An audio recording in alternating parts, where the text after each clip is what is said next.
हाँ,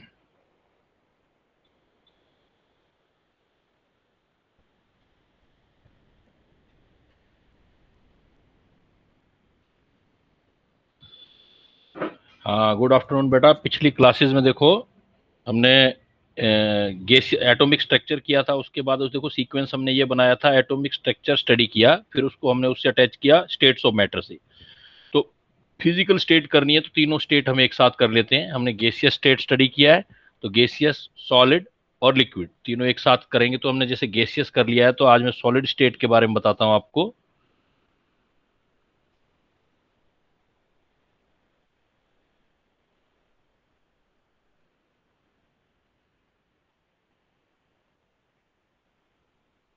solid state of matter, तो जो भी मटेरियल है उसकी सॉलिड स्टेट जो है, तो आप सॉलिड जो देखते हैं, एक्चुअल में सॉलिड भी आपके टू टाइप्स के होते हैं। एक जो होते हैं वो सूडो सॉलिड होते हैं,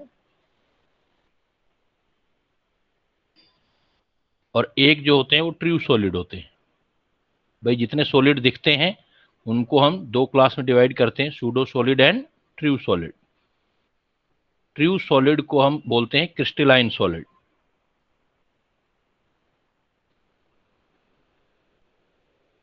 और इनको बोल देते हैं amorphous.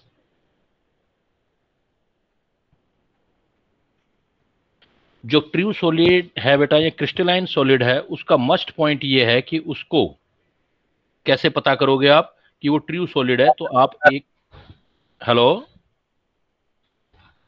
Good afternoon sir, good afternoon. थोड़ा लेट हो हाँ, गया, सॉरी। अच्छा अच्छा, कोई बात नहीं। क्रिस्टलाइन सॉलिड, क्रिस्टलाइन सॉलिड में देखो हम कैसे पहचान करेंगे, तो दो टाइप का होता है, रिकग्निशन होता है ना। एक, मान लो हम किसी ब्लाइंड आदमी को भी दे दें और उससे पूछें कि भाई आप ये देखो, आपको ये सॉलिड दिया गया है, इसमें सोलो सॉलिड कौन सा है, ट्रू सॉलिड कौन सा है। तो क्रिस्टलाइन सॉलिड को फिजिकली देखोगे तो आप इसको कट करके देखो, आफ्टर कटिंग अगर सरफेस स्मूथ आता है तो इट मीन्स वो क्रिस्टलाइन सॉलिड है। तो ये इसकी सरफेस जो होगी वो स्मूथ सरफेस गिव्स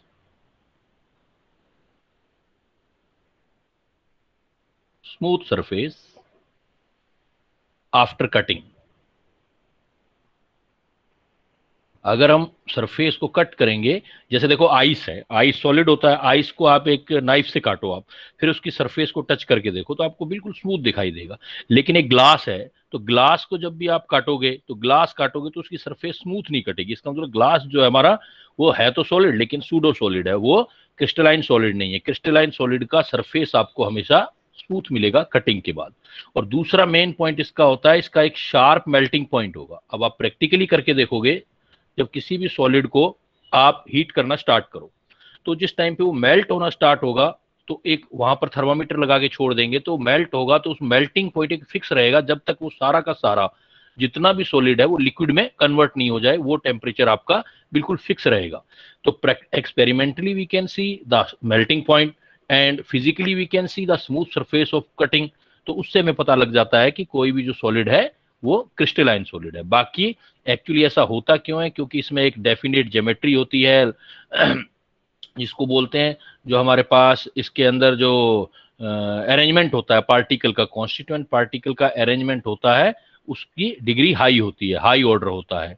मतलब सूडो में भी हो सकता है अरेंजमेंट, लेकिन लेस होगा, इसके अंदर हाई डिग्री ऑफ अरेंजमेंट होता है। तो आप ये कहते हो कि इसमें परफेक्ट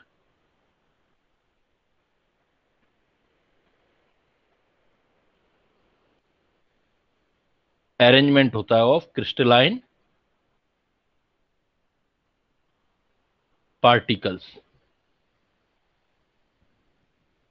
जो पार्टिकल्स होंगे उसमें फिक्स अरेंजमेंट होगा इसमें। अब एक चीज और देख सकते हो कि जब हमारे पास फिक्स अरेंजमेंट होता है, सपोज एक एग्जांपल लेते हैं अपने, जैसे मान लो NaCl है, सॉलिड होता है NaCl। NaCl में ये आयंस जो होते हैं ये अरेंज होंगे, जैसे Na positive, Cl, Na positive, तो एक फिक्स अरेंजमेंट दिखेगा आपको। जब एक फिक्स अरेंजमेंट दिखेगा, तो अगर आप कोई फिजिकल प्रॉपर्टी मेजर करना चाहेंगे, तो इधर से फिजिकल प्रॉपर्टी मेजर करेंगे तो पहले कैटायन आएंगे, फिर एनायन, फिर कैटायन। लेकिन इधर से मेजर करोगे तो सिर्फ आपके पास एनायन एनायन आएंगे, इधर से मेजर करोगे तो सिर्फ आपके पास कैटायन कैटायन आएंगे।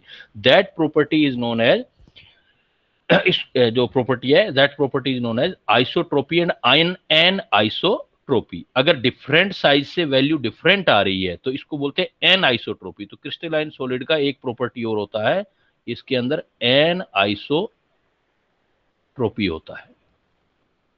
इसका मतलब इस जो एमार्फस होता है इसमें आइसोट्रोपी होगा, एन आइसोट्रोपी। तो एन आइसोट्रोपी होती है इसके अंदर हमारे क्रिस्टलाइन सॉलिड के अंदर।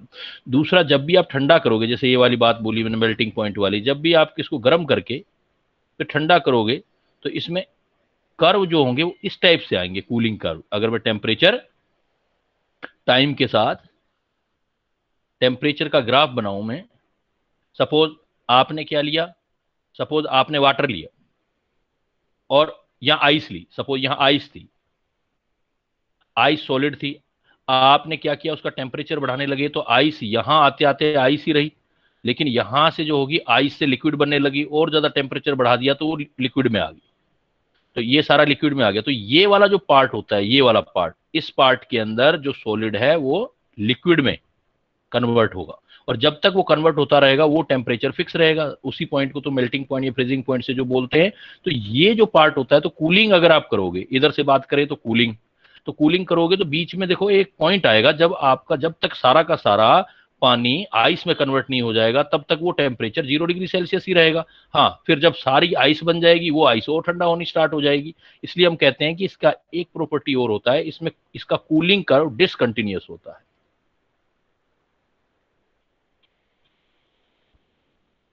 Discontinuous cooling curve.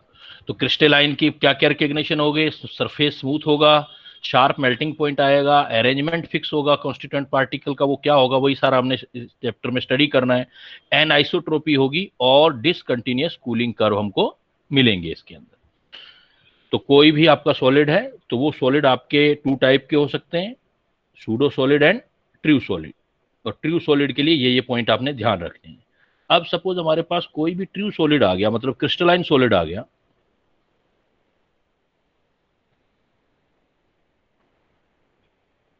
तो क्रिस्टलाइन सॉलिड के डिफरेंट टाइप के क्लासिफिकेशन है। क्रिस्टलाइन सॉलिड के डिफरेंट टाइप के क्लासिफिकेशन है। जैसे आपका इसका क्लासिफिकेशन है ऑन बेसिस ऑफ बॉन्ड। तो जिस टाइप का बॉन्ड होगा उस टाइप के हो जाएंगे। तो बॉन्ड के हिसाब से देख सकते हो आप, आयनिक solid, covalent solid, molecular solid,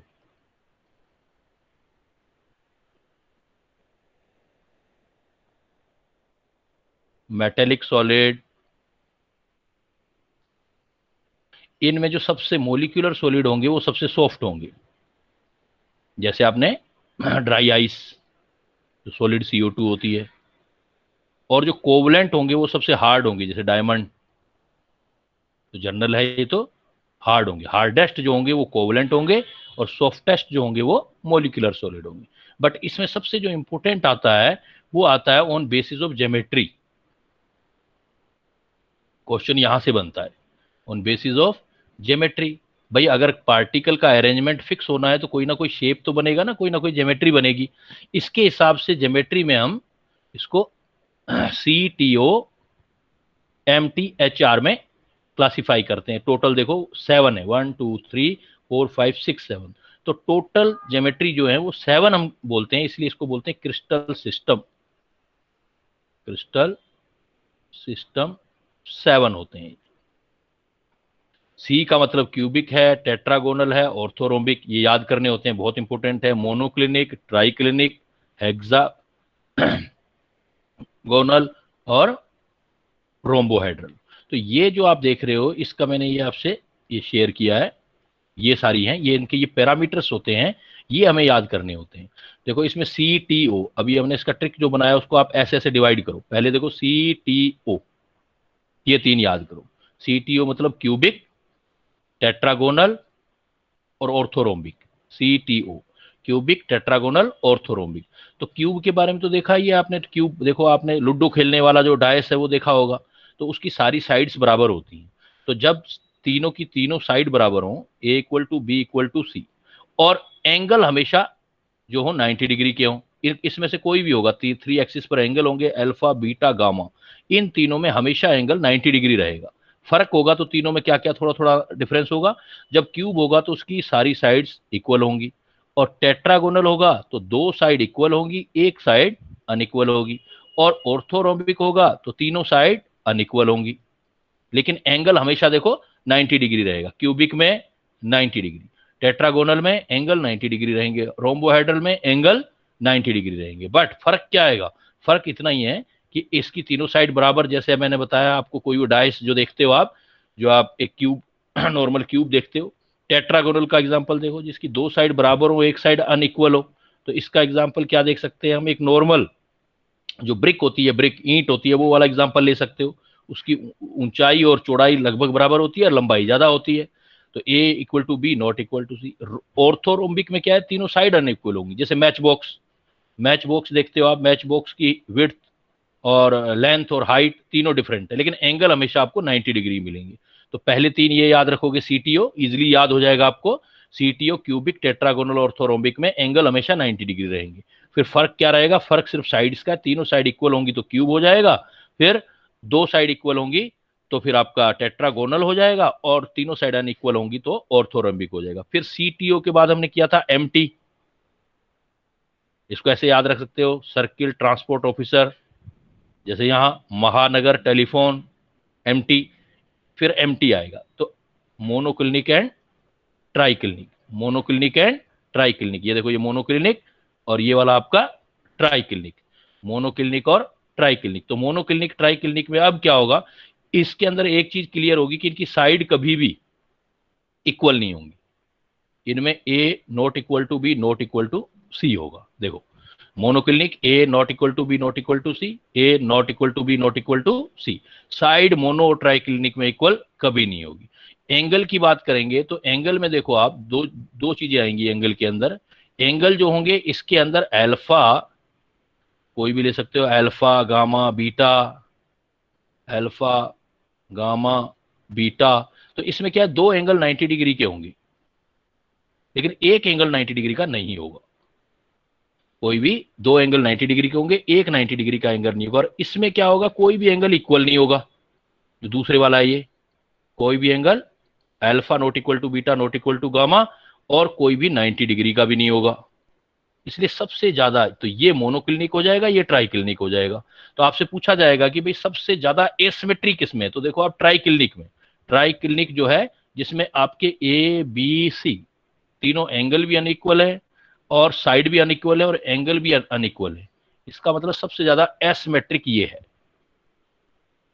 asymmetric geometry है, सबसे ज्यादा एसिमेट्रिक ये वाली ज्योमेट्री होगी ट्राई क्लिनिक। और जो आपकी सबसे ज्यादा सिमेट्रिकल देखोगे तो वो ये होगा, देखो A equal to B equal to C, alpha beta gamma सब 90 डिग्री, तो ये जो होगा मोस्ट एसिमेट्रिक पूछेगा तो your answer is try clinic, और मोस्ट सिमेट्रिक पूछेगा तो आंसर दोगे क्यूब। अब आपके पास दो और रह जाएंगे, देखो सीटी हो गया, एमटी हो गया, रह जाएगा एच आर, हरियाणा से एच आर याद रखना। तो एच का मतलब हेक्सागोनल, एच का मतलब हेक्सागोनल, तो हेक्सागोनल जो होगा उसमें दो साइड इक्वल, एक साइड अनइक्वल, एंगल भी दो 90 डिग्री और एक एंगल 120 डिग्री। 120 देखो बाकी किसी जगह नहीं दिखाया आपको, तो दो एंगल 90 डिग्री और एक एंगल 120 डिग्री है, तो वो आपका हेक्सागोनल हो जाएगा। और रोम्बोहेड्रल जो है लास्ट वाला, वो बिल्कुल लाइक क्यूब होगा, जैसा क्यूब होता है बिल्कुल वैसा होगा, बट उसमें एंगल 90 डिग्री नहीं होगा, जो एंगल होंगे वो 90 डिग्री नहीं होंगे, यही फर्क है रोम्बोहेड्रल में। रोम्बोहेड्रल आ जाओ आप, ये देखो rhombohedral, a equal to B equal to C, alpha equal to beta equal to gamma, यहां तक बिल्कुल क्यूब जैसा है देखो, लेकिन एंगल 90 नहीं है, और वहां पर एंगल 90 डिग्री था। तो ये हमारे पास टोटल 7 क्रिस्टल सिस्टम होते हैं। तो जब भी आपसे वो क्रिस्टल सिस्टम पूछेगा तो आप आंसर दोगे 7। फिर आगे कुछ और चीजें बता रहा हूं वो याद रखनी है, क्रिस्टल सिस्टम आपके 7 कहेगा। और अगर आपसे ब्रेविज लेटिस या क्रिस्टल लेटिस पूछ ले तो 14 आंसर देना है। ब्रेविज साइंटिस्ट ने दिया था, इसलिए इसको आप ब्रेविज लेटिस आ जाए तो आपने देने 14।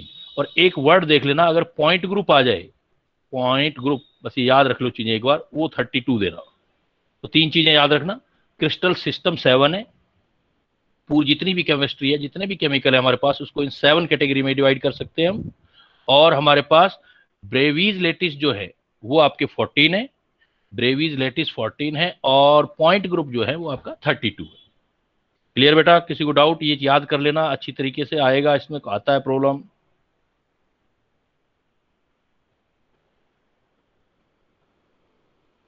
रिस्पॉन्स करते रहो बेटा, बीच में आ रही है ना आवाज, आ रही है ना मेरी? Yes sir. हम्म। देखो इसके बाद आता है, हमें ये देखना होता है कि पैकिंग कैसे होती है इनकी। कोई भी जो पार्टिकल है वो कैसे पैकिंग करते हैं। पैकिंग करने से पहले हम पढ़ लेते हैं यूनिट सेल, और स्पेशली यूनिट सेल पढ़ते हैं इन क्यूबिक सिस्टम।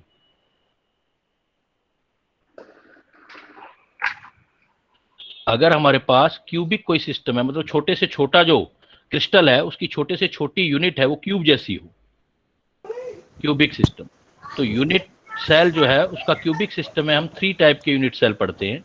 इस एक होता है हमारे पास simple, simple cubic unit cell, simple cubic, primitive भी बोलते हैं इसको। एक जो हमारे पास सिस्टम है दूसरे वाला, वो है body centred cubic.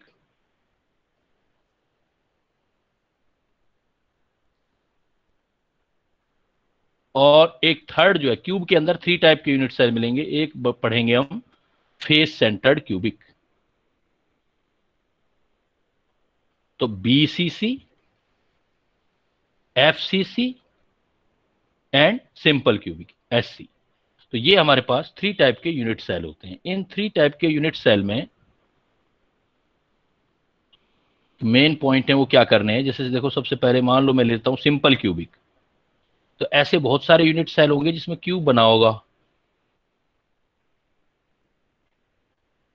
Suppose cube बना होगा, और क्यूब के अंदर जो कॉन्स्टिट्यूएंट पार्टिकल होंगे वो सिर्फ कॉर्नर पर होंगे, ऐसे कॉर्नर पर पार्टिकल है। तो इस टाइप से एक छोटा यूनिट सेल बनता है, उसको सिंपल यूनिट सेल बोलते हैं। तो यहां की पहचान क्या होगी कि पार्टिकल्स जो होंगे, कॉन्स्टिट्यूएंट पार्टिकल्स होंगे, एटम्स जो होंगे, आयंस होंगे, जो भी हैं, तो पार्टिकल्स जो है आपके, particle at corner.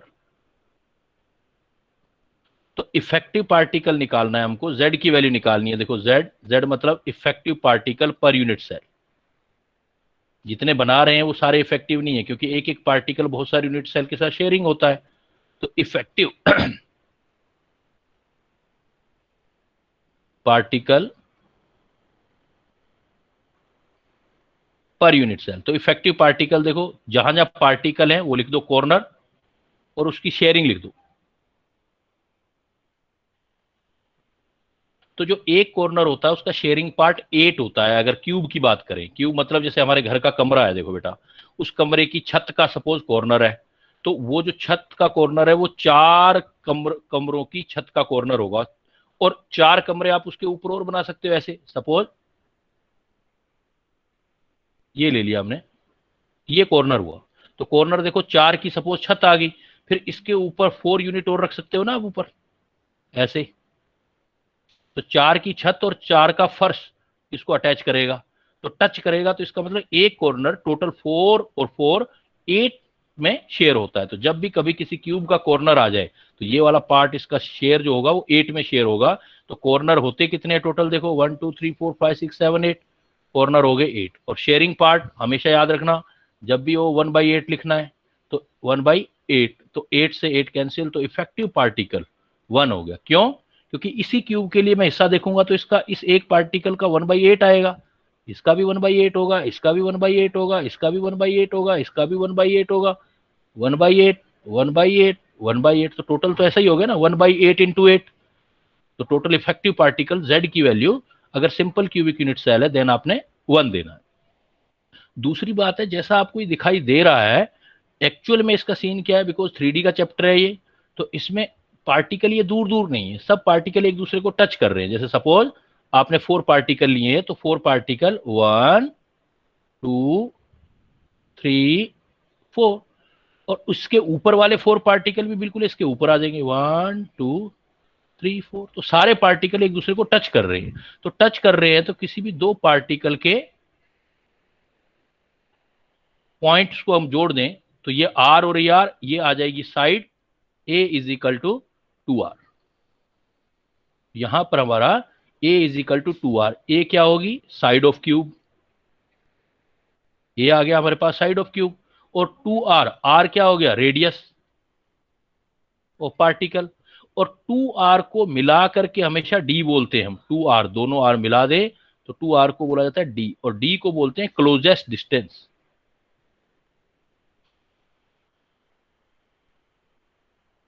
Closest distance, तो जब भी क्लोजेस्ट डिस्टेंस निकालना हो तो फिर इसका मतलब आपने बेटा डी निकालना है, डी मतलब 2r निकालना है, और a और 2r के बीच ये रिलेशन आ जाएगा। तो जब भी सिंपल क्यूबिक यूनिट सेल होगा तो पार्टिकल जो होगा, इफेक्टिव नंबर ऑफ पार्टिकल पूछेगा, आंसर 1 देना है। दूसरी बात कि भाई a is equal to 2r कर दिया आपने, तो इसकी जो a होगी वो 2r के इक्वल होगी साइड ऑफ क्यूब। तो इससे आप इसका पैकिंग निकाल सकते हैं, भाई पैकिंग फ्रैक्शन कितना होगा,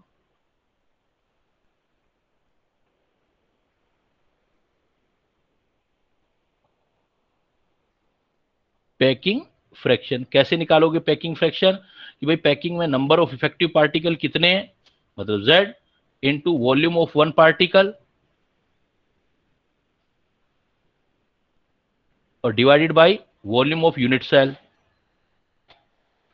तो पैकिंग फ्रैक्शन पीएफ बोल दिया हमने, z देखो z इफेक्टिव पार्टिकल 1 आया था, सारे पार्टिकल स्फेरिकल है तो 4/3 पाई आर क्यूब आ गया। यूनिट सेल क्या होता है, क्यूब का जो वॉल्यूम है A3 होता है, और A की वैल्यू हमने निकाली हुई है वो रख देते हैं, 4/3 पाई आर क्यूब 2r का क्यूब। तो ये हो गया 4 पाई आर का क्यूब 3 इंटू 8 आर का क्यूब, ये आ गया आपके पास पाई/6। आजकल इसी टर्म में क्वेश्चन पूछा जा रहा है, याद रखना है पाई/6। हाँ निकालना है तो सोल्व कर लो, 3.146 तो कैंसिल कर दो, तो कितना आ गया 0, ये कितना हो गया 6 5 जा 30, तो 14 है, 6 2 12, तो 0.52 मतलब 52% जो है वो पैकिंग हो जाएगी। 52% पैकिंग हो जाएगी, तो खाली जगह कितनी रहेगी, वैकेंट कितनी रहेगी, वैकेंट 100 में से 52% निकाल दो तो 48% वैकेंसी रह जाएगी। जब इस टाइप के पार्टिकल को आप बनाते हो सिंपल क्यूबिक यूनिट सेल में तो 52% ही पैकिंग हो पाता है। अब सबसे इंपॉर्टेंट बात, ये चीजें शायद आपने पहले पढ़ी भी होंगी कि इसका ओरिजिन कैसे हुआ है, एक सिंपल क्यूबिक यूनिट सेल का ओरिजिन कैसे होता है। सबसे इंपॉर्टेंट बात ध्यान से देखना है बेटा, भी ये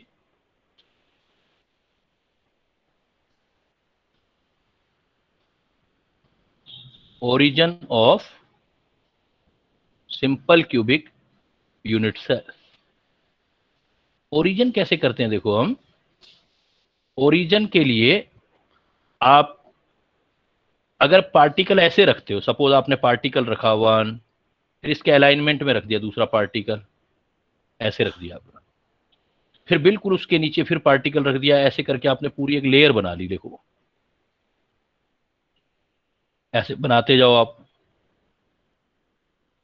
अब जब आप पूरी एक लेयर बना लोगे तो किसी एक पार्टिकल को देखो टच करो आप, ये सपोज ये आप कंसीडर कर रहे हो, तो ये देखोगे तो डायरेक्ट जो होगा, आप डायरेक्ट देखोगे ये वाला पॉइंट, ये वाला पॉइंट, ये वाला पॉइंट और ये वाला पॉइंट डायरेक्ट इनसे टच कर रहा है।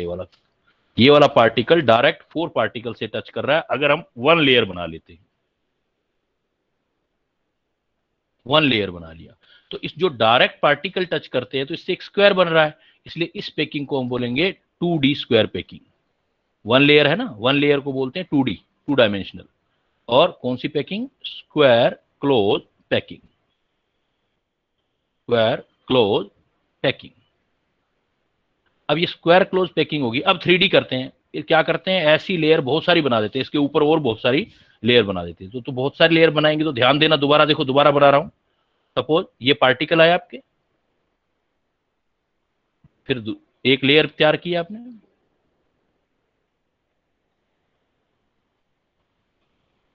ये लेयर होगी। अब क्या है, आपने इसको कंसिडर कर रहे हो सपोज पार्टिकल को, फिर इसके ऊपर एक और लेयर बना दी, सपोज आपने एक लेयर और बना दी,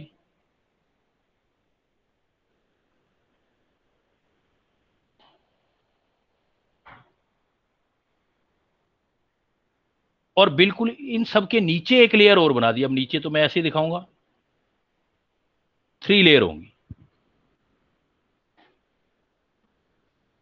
अब बेटा ये 3 लेयर होगी, तो जिस पार्टिकल को आप कंसीडर कर रहे थे, ये वाला पार्टिकल अपने ही अपनी ही लेयर में कितने पार्टिकल को टच कर रहा था, देखो 1 2 3 4, अपने में ही 1 को टच कर रहा था। अब एक लेयर ऊपर रख दिया तो एक पार्टिकल ऊपर आ गया इसके, उसको टच करेगा। और इस वाले पार्टिकल को अगर मैं सोचूं, जो कौन सी वाला, रेड वाला पार्टिकल था हमारा, अगर हम रेड वाले पार्टिकल को सोचें तो रेड वाला पार्टिकल अपने ही लेयर में 4 रेड वाले पार्टिकल को टच कर रहा है। और एक देखो जो मैंने बाद में बनाया ग्रीन, जो इसके ऊपर आएगा वो ग्रीन को टच कर रहा है, ऊपर वाले ग्रीन को। और एक बिल्कुल इसके नीचे, नीचे की साइड सोचो, अगर 3D में सोचो, जो इसके बिल्कुल नीचे ब्लैक वाला होगा उसको टच कर रहा होगा। तो इसका मतलब इस पैकिंग को बोलेंगे 3D स्क्वायर क्लोज पैकिंग। और जो 3D स्क्वायर क्लोज पैकिंग ये हुई है, इसमें जो कोऑर्डिनेशन नंबर आ रहा है वो देखो आएगा 6।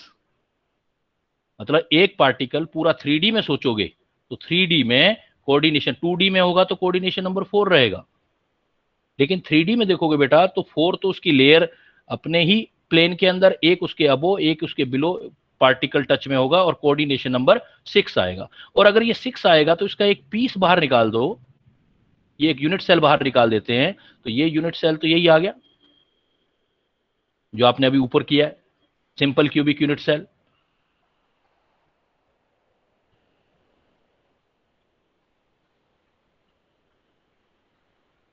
यही चीज तो आ गई, यही चीज आ जाएगी। 4 नीचे 4 ऊपर सब टच कर रहे हैं, तो ये आपका यूनिट सेल निकल आएगा। इट मीन्स क्या कह सकते हैं हम, इट मीन्स जो आपका ये वाला यूनिट सेल है, जो सिंपल क्यूबिक यूनिट सेल है, simple cubic unit cell is arise from, ये आंसर दोगे बेटा, 3D square close packing, 3D square close packing. और जब भी ऐसी पैकिंग होगी तो कोऑर्डिनेशन नंबर ध्यान देना वो 6। भाई इफेक्टिव पार्टिकल अलग बात है। तो देखो मैं रिपीट कर देता हूं जो जो इंपोर्टेंट क्वेश्चन बने। पहला, सिंपल क्यूबिक यूनिट सेल का इफेक्टिव पार्टिकल कितना होगा, तो बेटा आपका आंसर होगा 1, इफेक्टिव पार्टिकल 1। दूसरा क्वेश्चन आएगा कि यहां पर ए और आर के बीच क्या रिलेशन है, तो आप बोलोगे A is equal to 2R, A is equal to 2R। Third type का आपका जो प्रॉब्लम आएगा वो ये आएगा कि पैकिंग फ्रैक्शन कितना आया, तो पैकिंग फ्रैक्शन बोलोगे π/6 या 52%। फोर्थ क्वेश्चन आएगा कोऑर्डिनेशन नंबर कितना है, वो उसकी पैकिंग से निकालना है। तो पहले आपने बताना है कि simple cubic unit cell arise from 3D square close packing, square close packing है और उसका कोऑर्डिनेशन नंबर 6 है। तो कोऑर्डिनेशन नंबर 6 देना बेटा, अगर सिंपल क्यूबिक यूनिट सेल वाला क्रिस्टल आ जाए तो कोऑर्डिनेशन नंबर आपने 6 देना है। फिर आ जाओ दूसरे वाला जो हमारे पास है, वो है BCC unit cell, body centred unit cell. अब BCC यूनिट सेल है तो इसमें जो पार्टिकल होंगे, जैसे क्यूब बनाओगे आप, तो क्यूब के अंदर जो पार्टिकल होंगे, एक बिल्कुल सेंटर पे पार्टिकल रखा होगा और 8 कॉर्नर पर होंगे। इसका मतलब जो 8 कॉर्नर वाले हैं उसके बीच में एक पार्टिकल आ गया है तो सबका कांटेक्ट एक दूसरे से हट जाएगा, सारे पार्टिकल एक दूसरे से अलग हो जाएंगे। तो कांटेक्ट हट जाएगा तो हम क्या बोल सकते हैं, इसमें कहाँ का पार्टिकल आए, एक तो आपके कॉर्नर पर हो गए और दूसरा देखो कहाँ हो गए, फेस सेंटर, बॉडी सेंटर पर। कॉर्नर एंड बॉडी सेंटर, तो कैलकुलेशन निकालो, देखो कॉर्नर होगा तो 8, और कॉर्नर का शेयरिंग होता है 1/8, प्लस बॉडी सेंटर अकेला ही होता है, किसी के साथ कोई शेयरिंग नहीं होता, तो ये कैंसिल हो गया। तो एक परफेक्ट BCC यूनिट सेल होगा तो Z इज इक्वल टू 2 आएगा। लेकिन ये 2 की वैल्यू किस में लेनी है, इन मेटल्स, मेटल्स में लेनी है, नॉट इन आयनिक सॉलिड।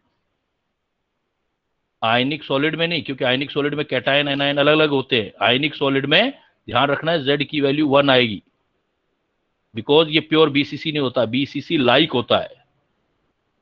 ये ध्यान रखना, काफी इंपॉर्टेंट बात, कि अगर आपके पास आ जाए बीसीसी यूनिट सेल, और बीसीसी यूनिट सेल आ जाए और वो मेटल हो, सारे एटम एक जैसे हों, देन आप बोलोगे जेड का वैल्यू 2 आएगा मेटल में, not in ionic solid. Ionic solid में हो तो आयनिक सॉलिड में एक्चुअली एक कैटायन हो जाता है, एक एनायन आएगा तो 2, लेकिन एक कैटायन एक एनायन, तो एक कैटायन एक एनायन मिलके आयनिक सॉलिड एक ही बनाएगा, तो जेड की वैल्यू 1। जैसे आप इसका एग्जांपल ले सकते हो कि जैसे हम सीजियम क्लोराइड एग्जांपल लेंगे, सीजियम क्लोराइड, तो सीजियम क्लोराइड जो होता है उसमें देखो सेंटर पे सीजियम है और इस पे Cl है, तो सीजियम क्लोराइड का एक सीजियम एक क्लोराइड, तो सीजियम क्लोराइड एक ही बनेगा। ध्यान रखना इस बात को, सीजियम क्लोराइड बीसीसी नहीं, प्योर नहीं है, बीसीसी जैसा है।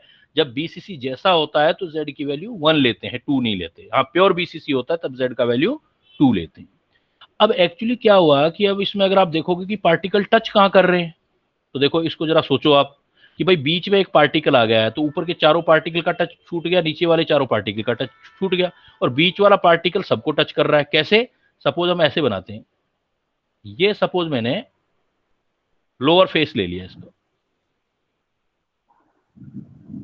ये लोअर फेस ले लिया। हमें पता है कि पार्टिकल जो है यहां पर एक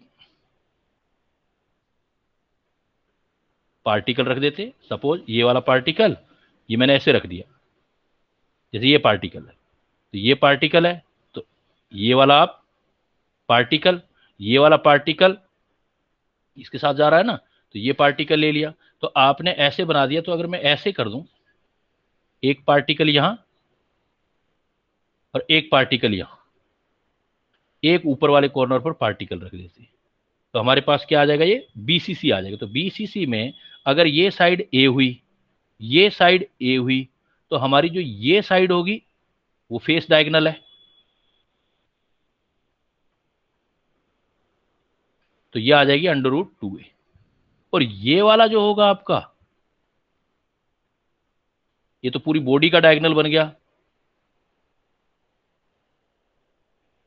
ये बॉडी डायगोनल होगा, और बॉडी डायगोनल की वैल्यू होती है √3a। तो आपका एक पार्टिकल यहां रखा हुआ है, सपोज एक पार्टिकल आपका यहां है और एक पार्टिकल ऊपर वाले कॉर्नर पे है, और एक बॉडी के सेंटर पे पार्टिकल रखा हुआ है ऐसे। तो यहां जो पार्टिकल टच कर रहे हैं ये बॉडी के डायगोनल वाले पार्टिकल टच कर रहे हैं। तो ये देखो, ये आर हो गई, ये आर, ये आर और ये आर। तो यहां पर जो रिलेशन आएगा आपका बीसीसी में, so in BCC √3a is equal to 4r लेना है, मतलब a is equal to 4r/√3 लेना है, a is equal to 4r/√3। ध्यान रखना है पार्टिकल टच कहां करेंगे, बॉडी डायगोनल में टच करेंगे। अगर बॉडी डायगोनल पर ये पार्टिकल टच कर रहे हैं तो आप इसका भी पैकिंग फ्रैक्शन निकाल सकते हो। देन पैकिंग फ्रैक्शन निकालोगे तो कैसे निकालोगे packing fraction is equal to number of particle, तो z आ गया 2 into 4/3 πr³ divided by a³। इसको आप सोल्व कर लो।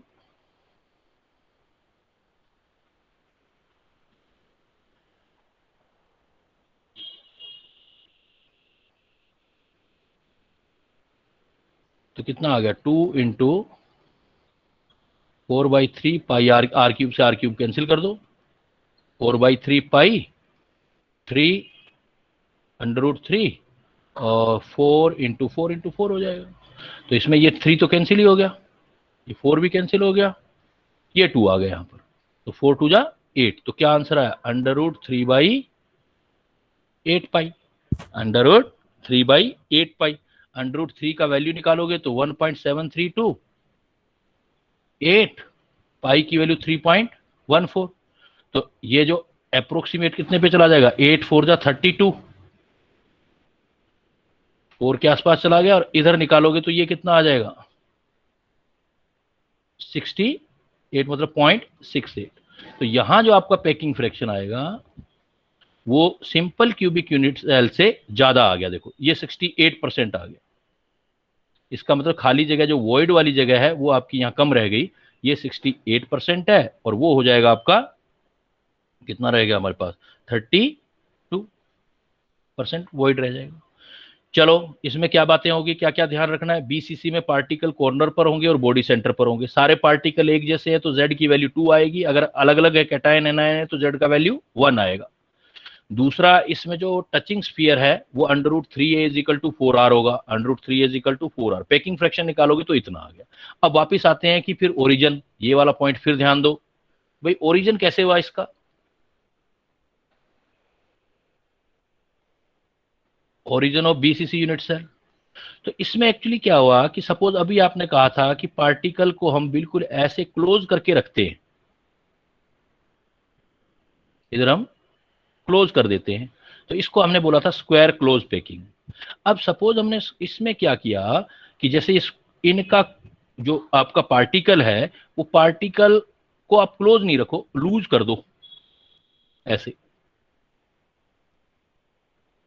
क्लोज पैकिंग ना करके लूज पैकिंग कर दी। अब लूज कर दी, फिर दूसरा जो अपर लेयर वाले पार्टिकल है वो इसकी जो बीच में खाली जगह है वहां पर लगा दो, ऐसे। फिर आगे वापस वही लेयर आ गई, फिर देखो, फिर ऐसे ऐसे वाले, और इस टाइप से पैकिंग होती चली गई।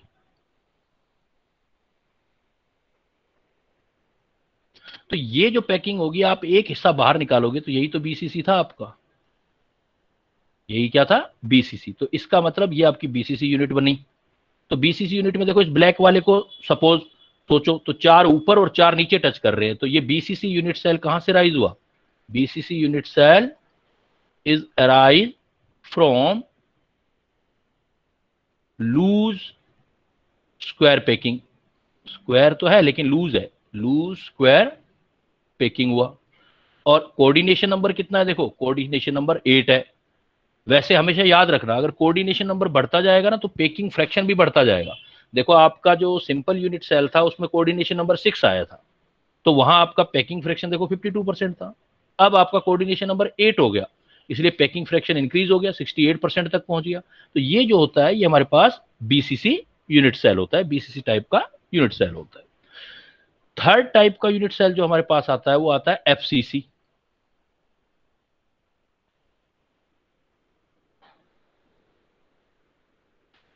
एफसीसी यूनिट सेल, ये काफी कॉम्प्लिकेटेड केस होता है एफसीसी यूनिट सेल में। इसमें जो पार्टिकल होते हैं वो आपके, सपोज ये है एक unit cell,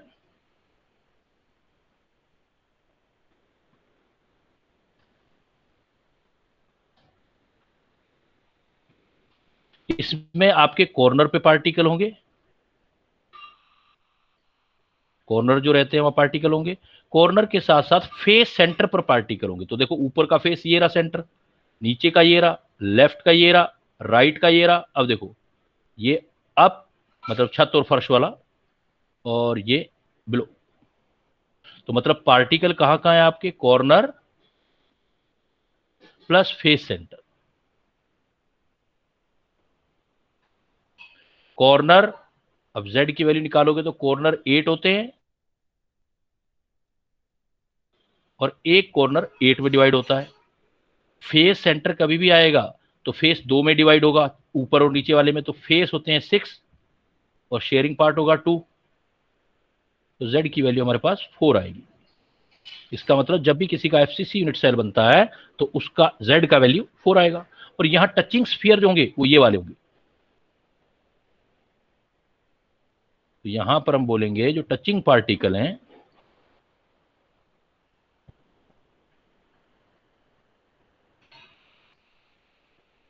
along the face diagonal. और फेस डायगोनल कितना होता है, √2 है। √2a है तो आर इसका, 2r इसका, आर इसका, तो 4r के इक्वल हो गया। तो a = कितना वैल्यू आ गया हमारे पास, 4r/√2। यहां पर a का वैल्यू 4r/√2 आ जाएगा। अब 4r/√2 आ गया तो इट मीन्स पैकिंग फ्रैक्शन निकाल सकते हो आप। तो पैकिंग फ्रैक्शन निकालोगे तो number of effective particle 4/3 πr³ divided by a का क्यूब, मतलब 4r/2 का क्यूब। तो इसको आप कैलकुलेट कर लेंगे फिर, 4 4/3 पाई आर क्यूब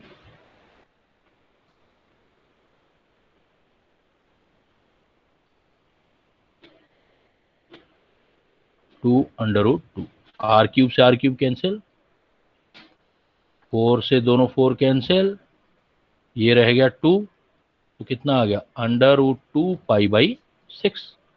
तो इसको सोल्व करोगे तो 1.414, 3.146, ये अप्रोक्सीमेट 8 पे चला जाएगा, कितने में 6 नहीं 5 पर, 6 5 जा 30, तो ये हो जाएगा आपको 572%। ये आपका 72% तक चला जाएगा। ये आपका बाकी कैलकुलेट करके देखना है, पूरा एक्यूरेट करके देखोगे तो और आ जाएगा, अप्रोक्स बना रहा हूं मैं। तो पाई बाई 6 निकाल के देख लिया तो पैकिंग फ्रैक्शन देखो बढ़ गया। ये क्लियर है, अगर पैकिंग फ्रैक्शन बढ़ गया तो इसका मतलब कोऑर्डिनेशन नंबर भी बढ़ा होगा। अब ओरिजिन देखते हैं, देखो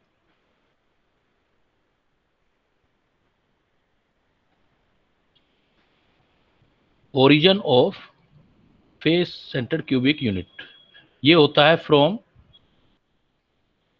सीसीपी पैकिंग। इसलिए आप बोलते हो चाहे सीसीपी लिखा हो चाहे एफसीसी लिखा हो तो हम एक जैसा ही कंसीडर करते हैं, सीसीपी क्यूबिक क्लोज पैकिंग। इस क्यूबिक क्लोज पैकिंग में एक्चुअल क्या कैसे होता है कि इसमें देखो ऐसे होता है, सपोज एक पार्टिकल है, काफी कॉम्प्लिकेटेड केस है। इस पार्टिकल को सपोज एक लेयर में 6 पार्टिकल सराउंडिंग में टच कर रहे हैं। इन 6 पार्टिकल जो टच कर रहे हैं, फिर इसके ऊपर जो है सपोज 3 पार्टिकल टच कर रहे हैं, अलग कलर से बना देते हैं अपने, और इसको एक नीचे लेयर जो बनी हुई है ऐसे, बिल्कुल असाइनमेंट बिल्कुल अलाइनमेंट नहीं करना, अलग जगह पे दिखाना है तो एक अलग दिखा देते हैं अपने।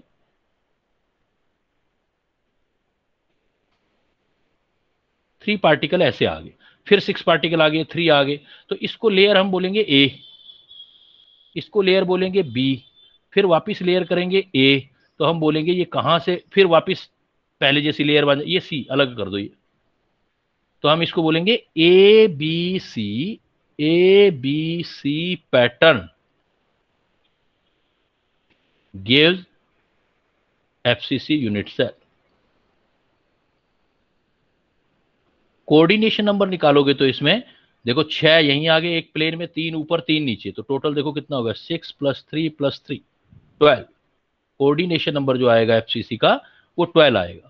तो और इसका पैटर्न जो आएगा एबीसी, एबीसी एबीसी कुछ नहीं है, ये हमारे कहने का मतलब है कि सारे बिल्कुल एक दूसरे के अलाइनमेंट में नहीं है पार्टिकल। मतलब सपोज ये रेड है, रेड पार्टिकल आपने ऐसे रखा, एक पार्टिकल रखा और इसको सराउंडिंग आपने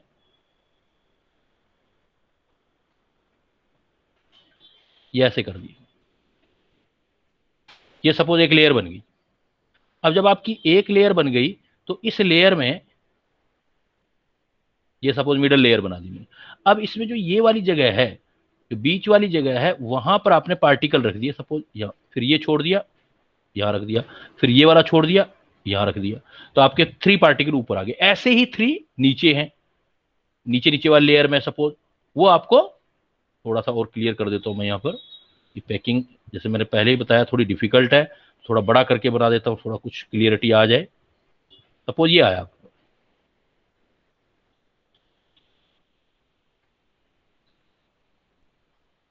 सपोज ये लेयर आ गई आपके। अब आपके पास क्या है, एक तो ये वाले 1 2 ये 3 जगह है, और 3 और है, 4 5 6 है। अब मान लो यहाँ 3 पर पार्टिकल आ जाए आपके, इन 3 पर ये पार्टिकल आ जाए, ये सपोज, तो 3 पार्टिकल आ गए ना, और जो ये रह गए यहां फिर 3 आ जाए। अब ये है नीचे की साइड, ये सोचना जरा, ये टच करेंगे एक दूसरे को, ये 3 पार्टिकल आ जाए, तो हुआ क्या है देखो मिक्स हो गया ना सारा।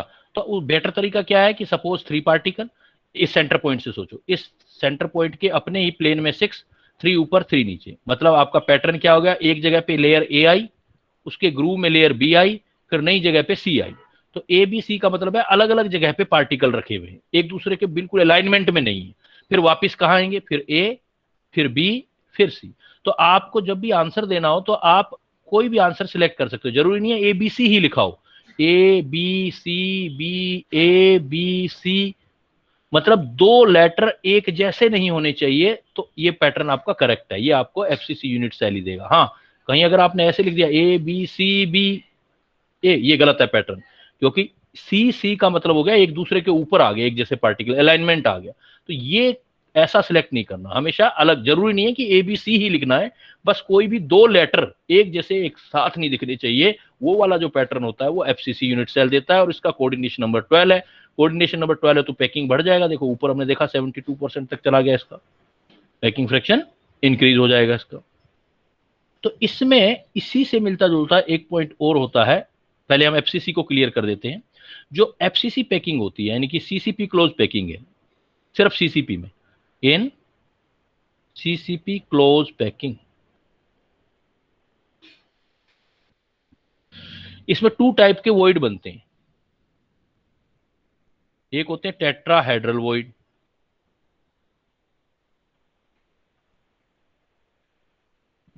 और एक होते हैं ओक्टाहेड्रल वॉइड।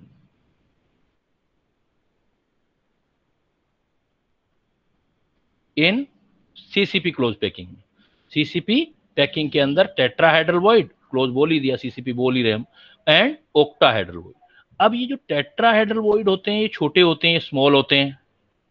टेट्रा, ओक्टा, नाम से ही लग रहा है, टेट्रा जो होगा वो स्मॉल होगा, और ओक्टा जो होंगे वो लार्ज होंगे।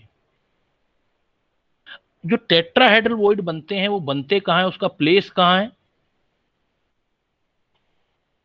जब हमारा एफसीसी यूनिट सेल बन जाएगा, इन एफसीसी यूनिट सेल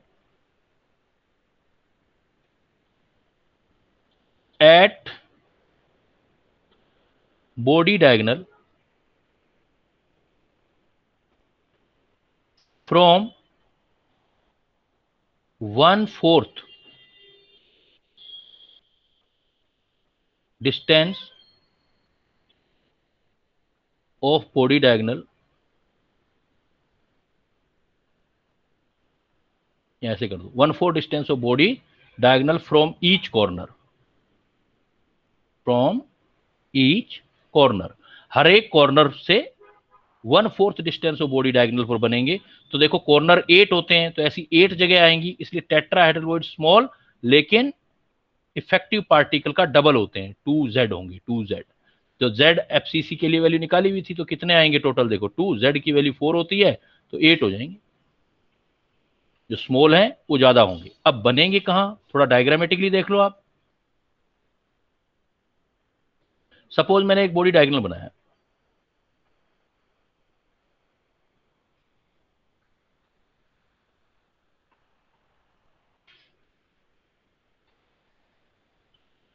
हमने क्या किया, एक एफसीसी यूनिट सेल बनाया। एफसीसी बनना जरूरी है, जब एफसीसी पूरा बन जाएगा ना उसके बाद ही वॉइड में देखेंगे आप। एफसीसी में पार्टिकल कहां थे, सपोज पार्टिकल रख दिए, मैंने कहा कि हर एक कॉर्नर पर थे,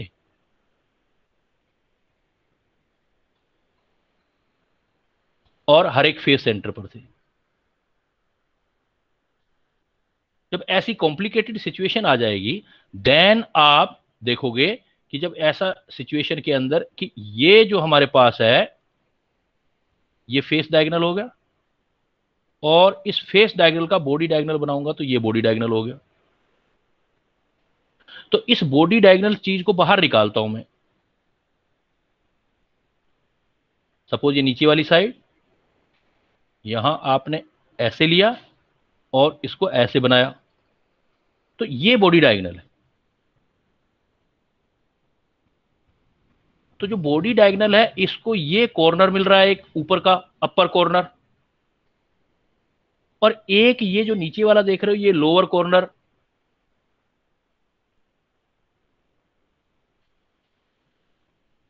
ऑफ फेस, तो यहां से टोटल डिस्टेंस बॉडी डायगोनल अभी हमने किया था √3a। तो यहां से क्या होगा कि जो 1/4 डिस्टेंस आएगी, सपोज यहां आई वो डिस्टेंस, और नीचे से भी देखेंगे तो यहां आई, तो यहां जो वॉइड बनेंगे वो टेट्राहेड्रल वॉइड बनेंगे। तो आप देख सकते हो कि हर जगह से आप जाओगे तो ओवरऑल अगर मैं बोलूं कि भाई टोटल कितने टेट्राहेड्रल वॉइड हुए, जब आपके पास कोई भी ये अरेंजमेंट बन गया, एक एफसीसी यूनिट सेल बन गया, तो उसके बीच में कुछ जगह बनेगी। वो कहां बनेगी? हर एक, ये वाली जगह ग्रीन वाली जो बनाई है, हर एक कॉर्नर से बॉडी के अंदर, क्यूब के अंदर, बाहर से नहीं दिखेगी, क्यूब के अंदर 1/4 डिस्टेंस पर हर जगह से एक वॉइड बनेगा। इसको टेट्राहेड्रल वॉइड बोलेंगे। तो ये जो टेट्राहेड्रल वॉइड होगा, उसकी ये डिस्टेंस कितनी होगी कॉर्नर से? देखो आप, तो डिस्टेंस कितनी बता रहा है वो? 1/4 डिस्टेंस ऑफ बॉडी डायगोनल। तो पूरा बॉडी डायगोनल का जो डिस्टेंस है वो होता है √3a। तो √3a, तो 1/4 हो गया √3a/4। तो यहां से देखोगे ये डिस्टेंस √3a/4, ये भी देखोगे तो √3a/4, ये भी देखोगे तो √3a/4 डिस्टेंस। तो हर जगह पे अब आपको डिस्टेंस निकालनी होगी। अब है तो बेटा 3D, लेकिन मैं कुछ चीजें बता सकता हूं। सबसे नियरेस्ट टेट्राहेड्रल वॉइड ये होंगे, ये दोनों, ये वाली सबसे नजदीक वाले ये होंगे। फिर उसके बाद जो डिस्टेंस होगी वो इन टेट्राहेड्रल वॉइड की होगी। और फिर आपकी थर्ड नंबर पे ये वाले टेट्राहेड्रल वॉइड डिस्टेंस पर आएंगे। टेट्राहेड्रल बोल रहे हैं हम। तो जो आपके डिस्टेंस बिटवीन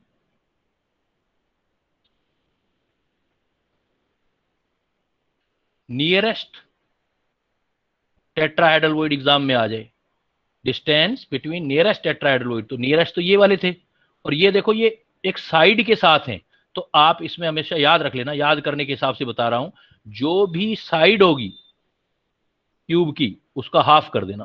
तो साइड कितनी होती है? a, तो कितनी डिस्टेंस आ जाएगी? a/2। नियरेस्ट, फर्स्ट नियरेस्ट बोल दो आप, फर्स्ट नियरेस्ट टेट्राहेड्रल वॉइड। अगर वो आपको एग्जाम में पूछता है डिस्टेंस बिटवीन सेकंड नियरेस्ट,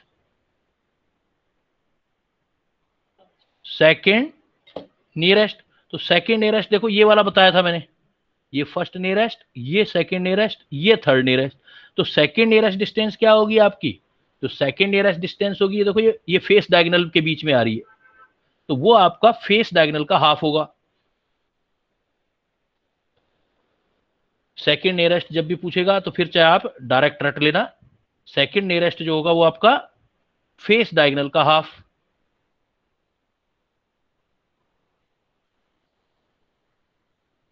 तो फेस डायगोनल का हाफ कर देना। तो फेस डायगोनल कितना होता है? √2a। तो √2a/2 डिस्टेंस। अगर वो पूछ ले डिस्टेंस बिटवीन थर्ड नियरेस्ट,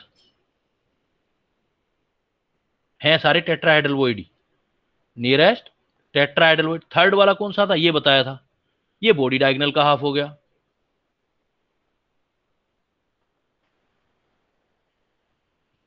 और बॉडी डायगोनल होता है √3a, तो √3a/2।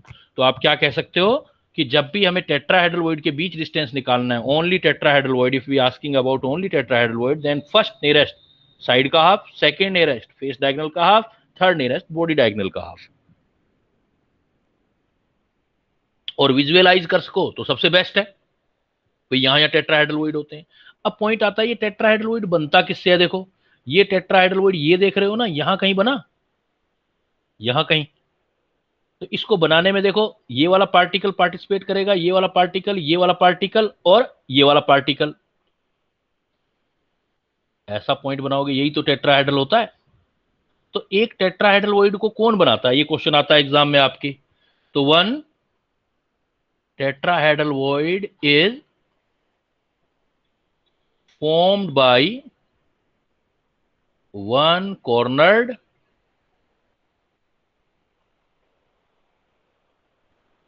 and 3 adjacent face centered particle। Clear है बेटा? यहां देखो इस डायग्राम में आ जाओ, यहां आपका टेट्राहेड्रल वॉइड बन रहा है, तो उसके लिए 3 तो फेस सेंटर हो गए और एक कॉर्नर हो गया। तो 3 फेस सेंटर और एक कॉर्नर से हमेशा आपका टेट्राहेड्रल वॉइड बनेगा। तो आप बनाना चाहो तो ऐसे बनाओगे ना, सपोज आपको एग्जाम में ऐसे प्रॉब्लम आया हुआ है, एक डायग्राम दे दिया ऐसे,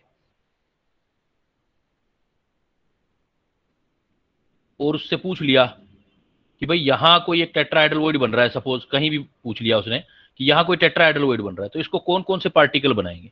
तो तो पार्टिकल की पोजीशन क्या होगी, देखो कॉर्नर तो ये वाला हो गया, सपोज ये कॉर्नर हो गया, फेस सेंटर लेने, अब कॉर्नर एक हो गया, फेस सेंटर कौन से होंगे, ये वाला फेस, मतलब यहां वाला पार्टिकल, ये वाला फेस, इधर वाला फेस, ये जो आप देख रहे हो ऊपर, ये चारों पार्टिकल मिलके ये टेट्राहेड्रल, तो हर जगह ऐसा ही बनेगा, तो टोटल टेट्राहेड्रल वॉइड 8 हो जाएंगे बेटा। देखो मैं अगेन एक बार, काफी इंपॉर्टेंट पार्ट है ये, तो मैं दोबारा कर देता हूं, 3D का है। टेट्राहेड्रल वॉइड या ऑक्टाहेड्रल वॉइड सिर्फ किस में बनेंगे, सीसीपी पैकिंग में बनेंगे, मतलब जहां पर आप एफसीसी यूनिट सेल या एचसीपी यूनिट सेल पढ़ोगे। सीसीपी में जब भी टेट्राहेड्रल वॉइड होते हैं वो स्मॉल होते हैं, ऑक्टाहेड्रल वॉइड लार्ज होते हैं। जो स्मॉल है उसका नंबर डबल आता है, जितने इफेक्टिव पार्टिकल होंगे उसका डबल आएगा, और ऑक्टाहेड्रल उतना ही आएगा, अभी ऑक्टाहेड्रल बताऊंगा, पहले इसको क्लियर कर रहे हैं हम। टेट्राहेड्रल वॉइड तो इनका प्लेस क्या है, एफसीसी यूनिट सेल में कहां बनते हैं, तो हर एक कॉर्नर से बॉडी डायगोनल की 1/4 डिस्टेंस पे बनते हैं, जैसे हमने दिखाया कॉर्नर से पहले बड़े पार्टिकल अरेंज हो जाएंगे, बीच में जो जगह बनेगी वो टेट्राहेड्रल वॉइड है, जैसे यहाँ ये है, ये टेट्राहेड्रल। तो इस टेट्राहेड्रल वॉइड को बनाते कौन से पार्टिकल है, 4 पार्टिकल मिलके उस जगह को बनाते हैं, कौन सी वाली, ये जगह है, और इस जगह को हम बना रहे हैं, तो एक कॉर्नर और 3 फेस सेंटर पार्टिकल के बीच में वो जगह बनती है, उसकी डिस्टेंस कॉर्नर से कितनी होगी, √3a/4 होगी। ऐसे टोटल कितने बनेंगे, क्योंकि कॉर्नर 8 होते हैं, तो हर एक कॉर्नर से बनेगा, हर एक कॉर्नर से बनेगा तो 8 ही बनेंगे, हम बोलेंगे इसमें, इसके अंदर ये 8 ही बन जाएंगे। जब ये 8 बन जाएंगे तो फिर क्वेश्चन आएगा, इनकी डिस्टेंस पूछेगा, तो ये देखो ये 8 बन गए, 1 2 3 4 5 6 7 8। हमने किसी एक पॉइंट को कंसीडर कर लिया, सपोज हमने ये वाला कंसीडर कर लिया, और इसकी नियरेस्ट पार्टिकल निकालना चाहो, तो नियरेस्ट जो होगा इधर वाले कॉर्नर से आएगा इसका, तो ये दोनों देखो साइड के साथ आ रहे हैं, तो साइड की हाफ डिस्टेंस पर रहेंगे।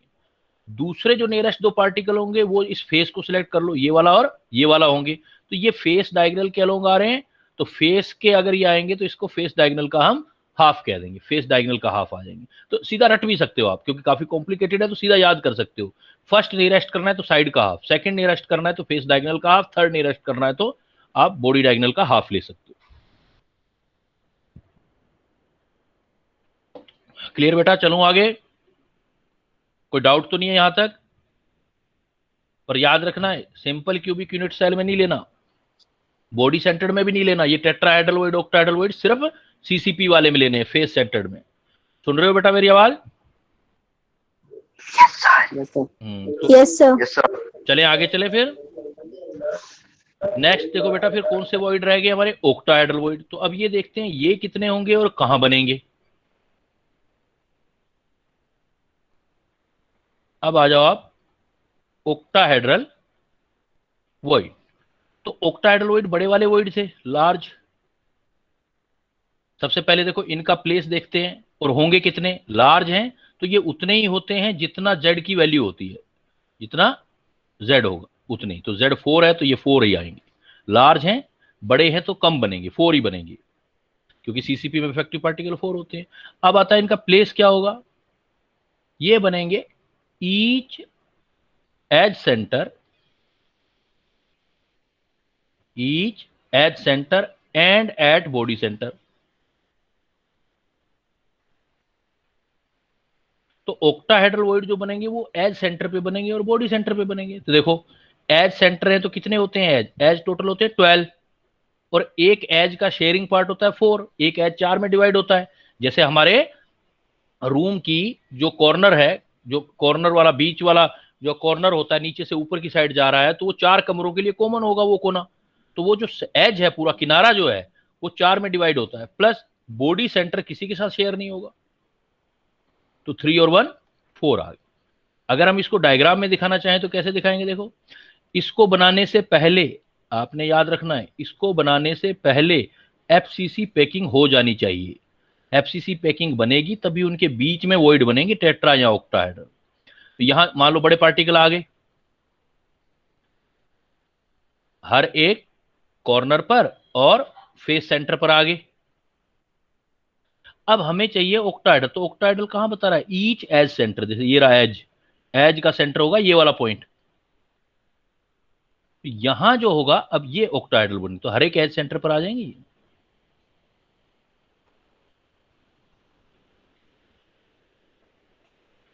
जितने एज दिखाई दे रहे हैं आपको सब जगह आ जाएंगे एज के सेंटर पर। और एक बॉडी सेंटर पर। तो अगर आपको अब देखो एज सेंटर वाले के बीच का डिस्टेंस देखना है, तो एज वाला देखना है, तो देखो नियरेस्ट डिस्टेंस निकालोगे तो या तो ये निकाल सकते हो आप, सबसे नजदीक तो ये दोनों होंगे। तो ये डिस्टेंस जो है इधर a/2 है, ये डिस्टेंस भी देखो a/2 है। या आप सबसे इजी तरीका है बॉडी सेंटर वाला देख लो। बॉडी सेंटर से आपको कहां जाना है, एज सेंटर के ऊपर जाना है, बॉडी सेंटर से एज सेंटर। तो आपके लिए बॉडी सेंटर से एज सेंटर जाना है, तो ज्यादा इजी तो यही हुआ ना कि यहां से देख लो आप a/2 से डिस्टेंस, तो इनकी डिस्टेंस निकालोगे तो ये चीज निकल आएगी। तो कैसे निकालोगे, पाइथागोरस लगा दो। तो सपोज ये a डिस्टेंस है या x डिस्टेंस है, तो x का square plus x² is equal to a। तो इसको सोल्व कर लो।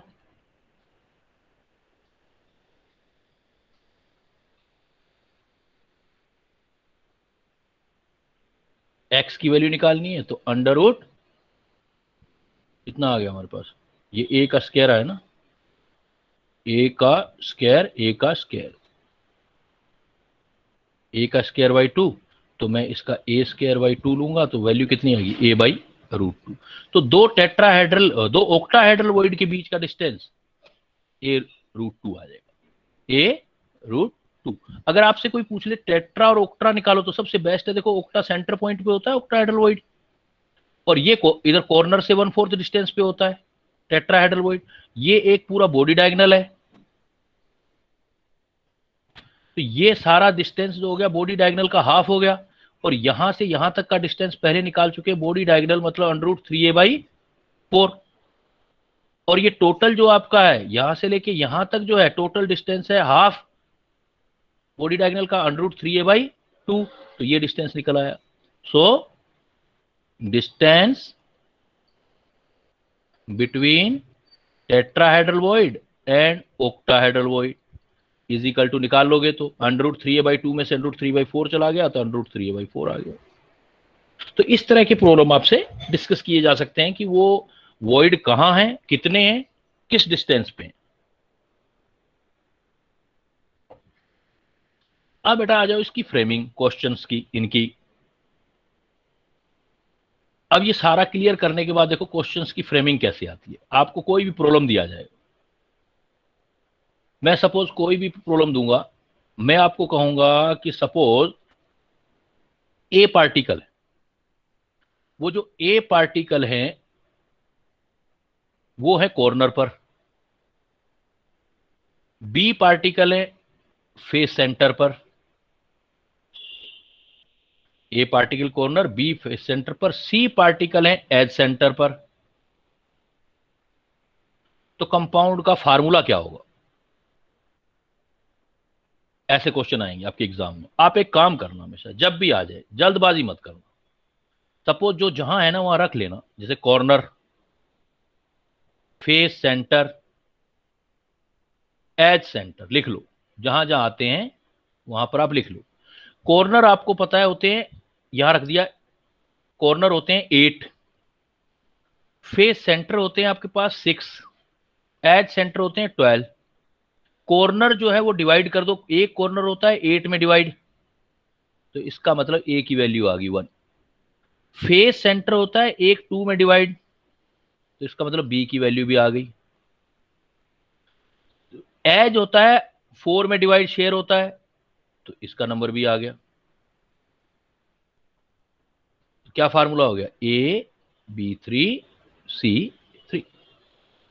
तो इस टाइप से आपको मतलब सीधा आपने क्वेश्चन नहीं करना है, जो आपको डेटा दिया हुआ है उसका यूज करना है। सपोज एग्जांपल, एक आयनिक सॉलिड है एंड आयनिक सॉलिड में B form CCP arrangement,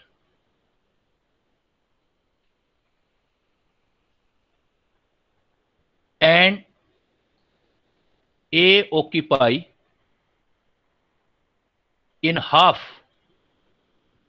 tetrahedral void and C occupy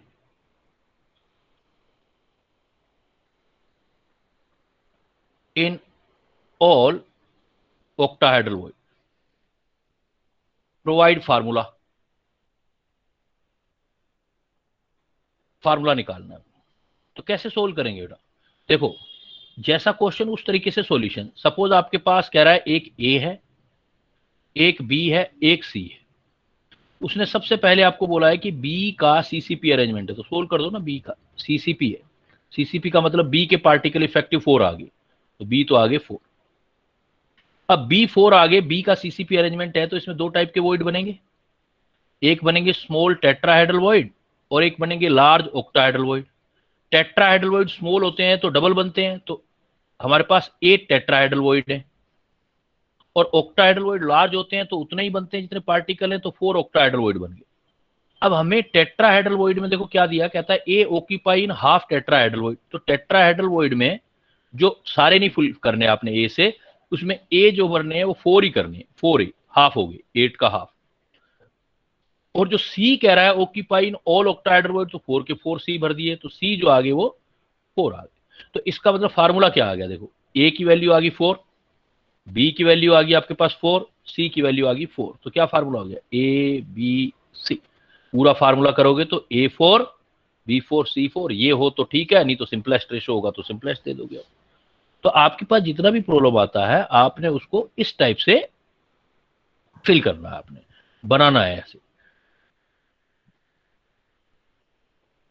अब प्रॉब्लम मैंने दे दिया, स्ट्रक्चर ऑफ डायमंड दे दिया मैंने suppose.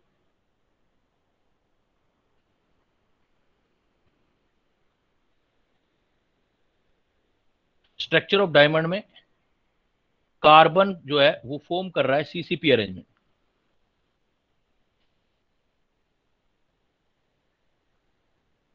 Carbon form CCP arrangement and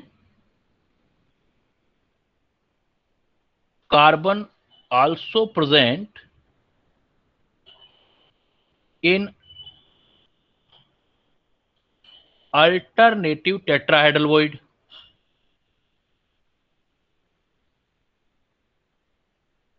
Calculate the packing fraction of unit cell of diamond.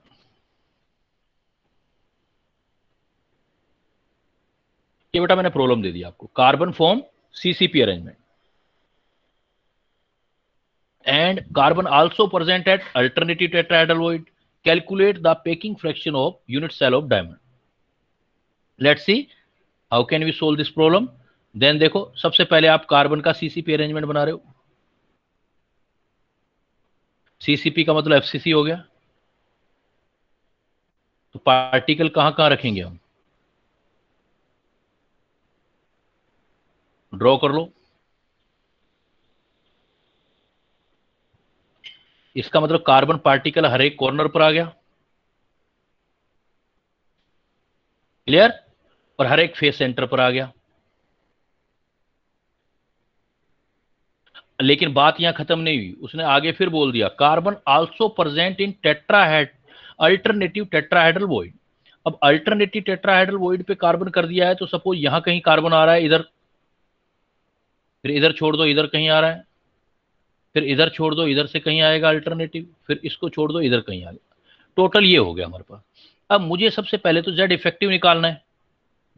तो Z कैसे निकालूंगा? Carbon जहां जहां है वहीं से तो निकालेंगे बेटा। तो कार्बन कहां कहां है? एक तो हमारे कॉर्नर पर,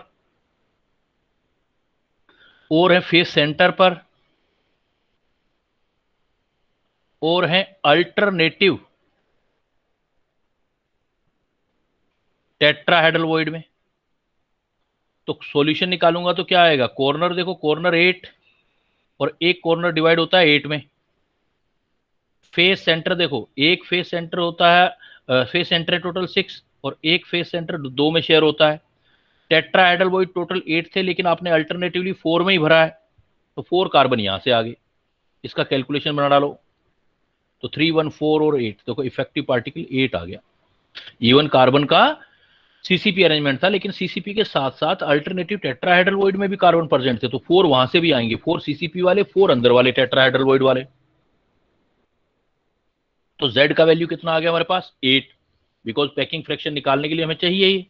तो पैकिंग फ्रैक्शन निकालोगे तो number of effective particle Z into एक पार्टिकल का 4/3 R जो है cube, volume divided by A cube. अब देखो ए क्यूब आ गया, अब ए की वैल्यू कैसे निकालोगे, ये तो हमें पता है ना, ये वाली अभी बात जो पढ़ी थी, वो नॉलेज जो पढ़ा था कि ये टेट्राहेड्रल वॉइड है, ये कॉर्नर है, और ये डिस्टेंस जो होती है कार्बन कार्बन की जो डिस्टेंस होगी वो कितनी आएगी, 1/4 ऑफ बॉडी डायगोनल। 1/4 तो बॉडी डायगोनल होता है, तो डिस्टेंस हमें पता लग गया कि बॉडी डायगोनल होता है √3 है, 1/4 हो गया 4। अब कार्बन कार्बन दोनों टच कर रहे हैं यहां पर एक दूसरे को, तो ये R is equal to 2R, √3a/4 is equal to 2R आ गया। तो यहां से we can put the value of A, तो 8R/√3 आ गई। अब ये वैल्यू हम यहां पुट कर सकते हैं, ये वैल्यू यहां पुट कर सकते हैं, तो क्या आंसर निकालोगे। अब देखो, अब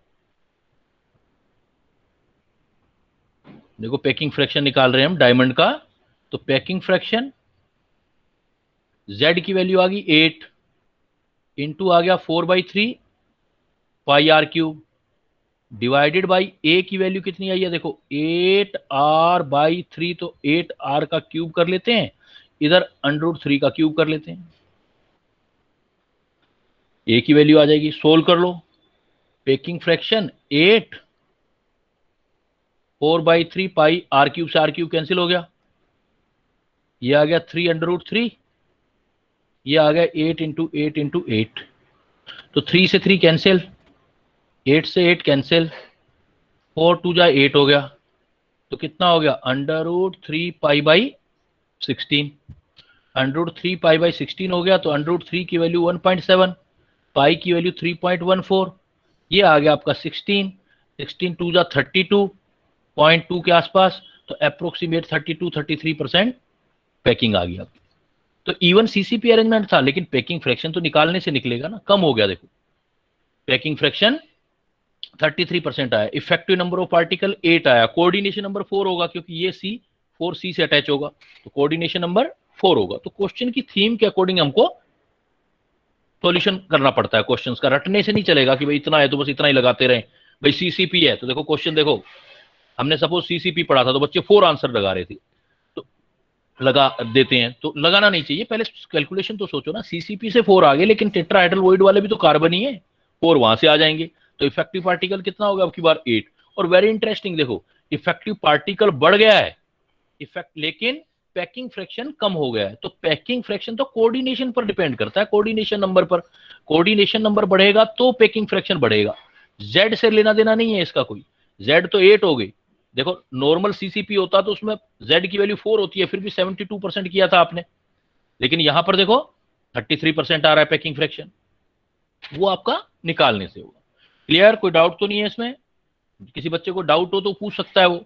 हाँ, ये मैंने कहां से निकाला, ये डिस्टेंस देखो, क्योंकि ये कॉर्नर वाले कार्बन से टेट्राहेड्रल वॉइड पर कार्बन रखा हुआ है, ये कार्बन टच कर रहे हैं, तो कार्बन कार्बन के बीच का डिस्टेंस 2R हो गया, और उनकी डिस्टेंस फिक्स है कि कितना होगी, ये याद रखना है आपको, 1/4 of body diagonal. Body diagonal होता है √3 है, उसका 1/4 डिस्टेंस हो जाएगा √3/4 इज इक्वल 2R, तो ए की वैल्यू निकल आएगी। दूसरी प्रॉब्लम यहां बेटा जो आपकी आती है वो डेंसिटी बेस आती है,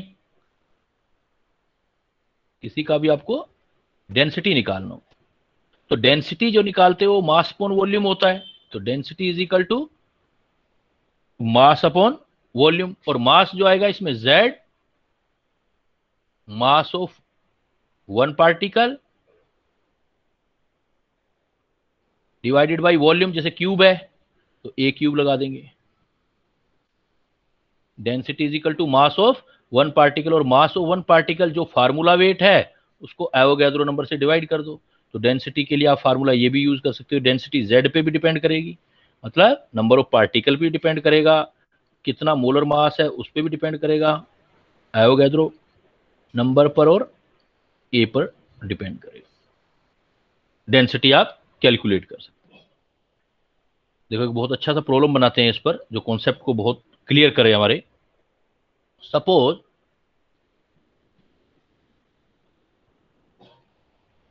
a metal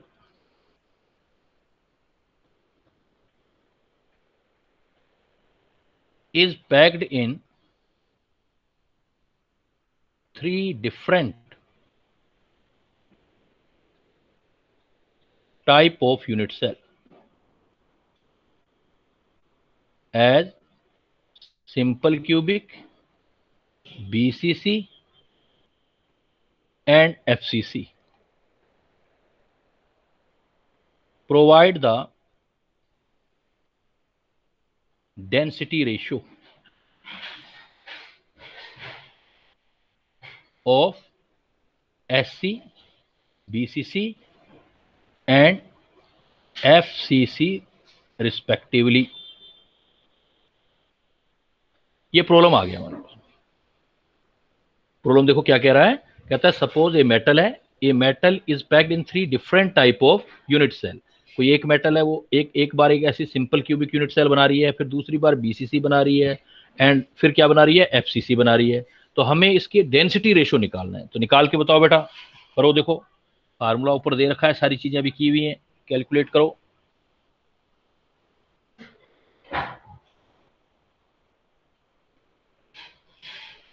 उसमें करोगे ना तो अभी पता लगेगा हमें कि मिस्टेक क्या हो सकती है, क्या आंसर आता है हमारा और क्या मिस्टेक हो सकती है।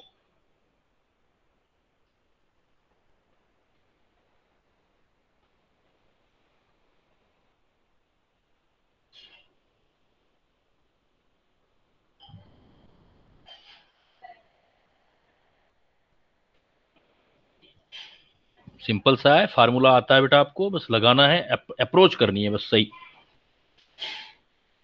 आंसर निकालो, देखो कितना आता है।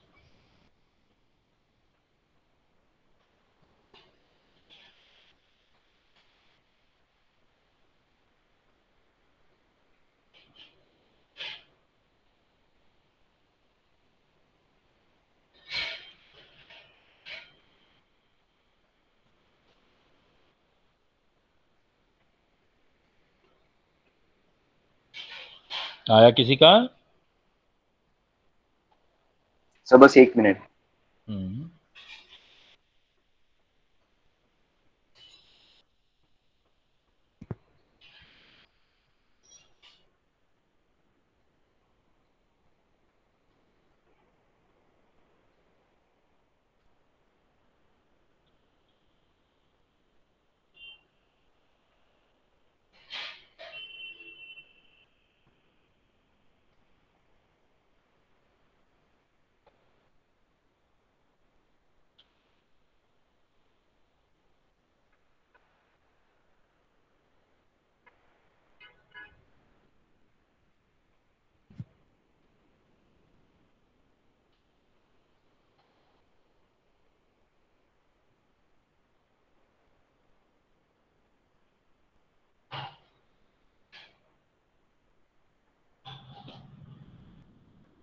और किसी बच्चे का?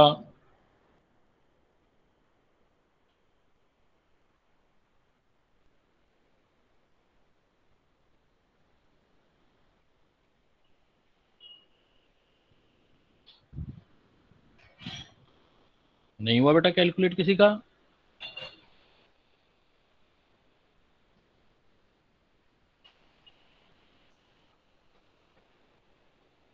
चलो देखो मैं बताता हूं फिर आपको इसमें मिस्टेक क्या हो सकती थी। मेन वही चीज ध्यान देना, हमें देखो डेंसिटी निकालना है। तो डेंसिटी का जनरल फार्मूला तो हमें आता है, z is equal to mass of one particle या m dash upon Avogadro number a cube.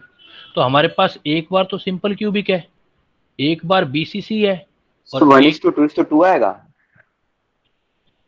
-2 minus तो नहीं आना चाहिए। नहीं सर 1:2:2 1:2:2 ये भी नहीं है, ये गलत है। देखो अगर हम सिंपल क्यूबिक लेते हैं और बीसीसी लेते हैं और एफसीसी लेते हैं, Yes, मेटल sir. तो सेम है, मेटल सेम है तो उसका रेडियस सेम होगा ना। हमें डेंसिटी निकालना है और मोलर मास भी सेम होगा, तो ये चीज तो सबकी कांस्टेंट आ गई। तो हमें उसकी डेंसिटी निकालनी, इसमें इसमें इसमें। तो डेंसिटी निकालनी है, ये चीज कॉमन है, छोड़ दो, कैंसिल ही हो जाना है, एम और एन ए। तो सबका क्या ले लेते हैं, जेड और ए क्यू का रेशियो ले लेते हैं पहले वाले में, दूसरे वाले में भी जेड और ए क्यूब का रेशियो ले लो बीसीसी में, और थर्ड वाले में भी जेड और ए क्यूब का रेशियो ले लो। मिस्टेक क्या होगा, ज्यादातर स्टूडेंट क्या है, सिर्फ जेड अलग ले लेते हैं, लेकिन ए भी तो अलग ही लेना पड़ेगा। ये थोड़ी बताया गया है कि ए बराबर है, ए बराबर नहीं है, रेडियस बराबर है। साइड लेंथ क्यूब की जरूरी नहीं है बराबर हो। देखो z हमें पता है, सिंपल क्यूबिक का z होता है 1 और a होता है 2r, ये आ जाएगा। बीसीसी का मेटल है तो z की वैल्यू लेनी है 2, और a कितना किया था बीसीसी के अंदर, √2a is equal to 4r, मतलब 4r बाई √2 का क्यूब। इधर देखो z एफसीसी है तो आ जाएगा 4, और a की वैल्यू आ जाएगी 4r बाई √3 का क्यूब। अब हम सोल्व करेंगे, देखो r क्यूब से r क्यूब कैंसिल हो जाएगा, तो पहला हो जाएगा 1/8,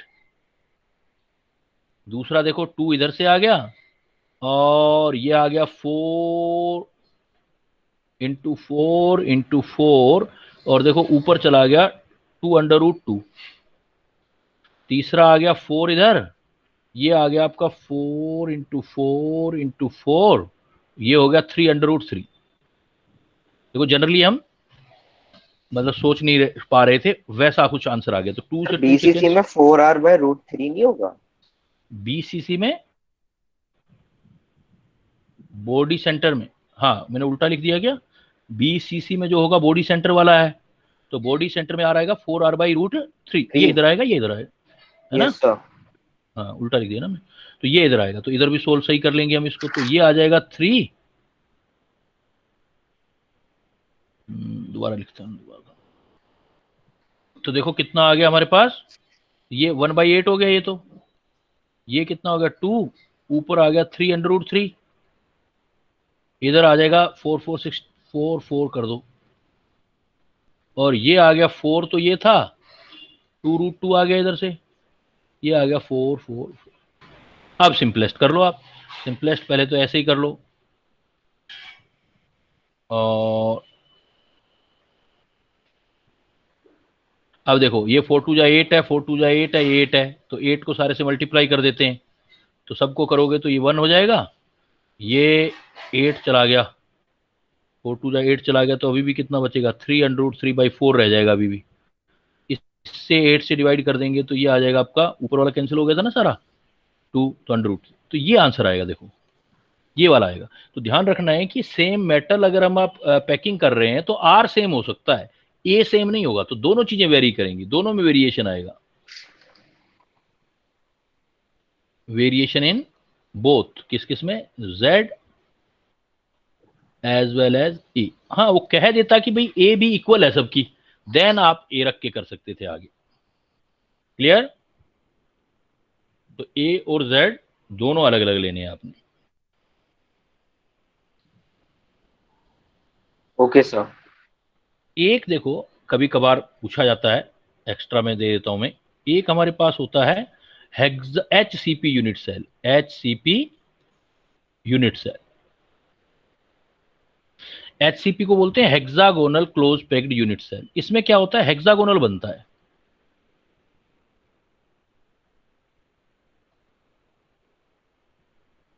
ये हेक्सागोनल होता है, इसमें पार्टिकल 3 यहां होते हैं, फिर एक सेंटर पॉइंट पे 6 ऐसे होते हैं, और 6 ऐसे होते हैं, तो हेक्सा, ये क्यूबिक यूनिट सेल नहीं होगा, ये जो आपका है ये हेक्सागोनल क्लोज पैकिंग है, क्यूबिक नहीं है। तो इसमें क्या है कि इसमें इफेक्टिव पार्टिकल जो आएंगे वो कॉर्नर पर आएंगे, फेस सेंटर पे आएंगे, ध्यान से देखना कुछ एक्स्ट्रा चीज बताने जा रहा हूं, और बॉडी सेंटर पे आएंगे। लेकिन ध्यान रखना ये क्यूब नहीं है, क्यूब में 3 टाइप के यूनिट सेल होते हैं, सिंपल, बीसीसी और एफसीसी, ये अलग टाइप का यूनिट सेल है एचसीपी। तो इसमें कॉर्नर देखो, ये रहा कॉर्नर, लेकिन ये कॉर्नर है ना तिकोना है, ये मतलब जैसे आपने कोई तिकोनी चीज देखी होगी ऐसे, तो अब इसको 3D में अरेंज करोगे तो ये ऐसे आएगी। क्यूब जो था वो 4 कोनों वाला था, ये 3 कोनों वाला है, तो 3 कोनों वाला है तो एक कॉर्नर 3 की छत और 3 के फर्श से अटैच करेगा, मतलब 6 में शेयर होगा, ये कॉर्नर 6 में शेयर होगा। तो कॉर्नर हैं कितने टोटल, देखो 1 2 3 4 5 6, ये 6, ये 12, और एक कॉर्नर डिवाइड होगा 6 में, एचसीपी में, हेक्सागोनल में। फेस सेंटर ये ऊपर वाला, ये नीचे वाला, 2 ही पार्टिकल है, और एक फेस तो 2 से डिवाइड होता है हमेशा, और बॉडी डायगोनल जो अंदर वाला है वो किसी से भी नहीं शेयर हो रहा। तो Z effective particle HCP unit cell का आएगा, तो देखो कितना आ जाएगा, 2 1 और 3 6। तो हेक्सा से याद ही रख लेना, हेक्सा का मतलब 6 होता है, तो हेक्सागोनल अगर आपको यूनिट सेल दिया है तो इफेक्टिव पार्टिकल आपके 6 आएंगे, हेक्सागोनल में इफेक्टिव पार्टिकल 6 आएंगे। बट इसकी बस डायरेक्ट इंफॉर्मेशन दे रहा हूं मैं, हेक्सागोनल पार्टिकल 6 आएंगे, इसका पेकिंग फ्रैक्शन और coordination number, packing fraction and coordination number is similar with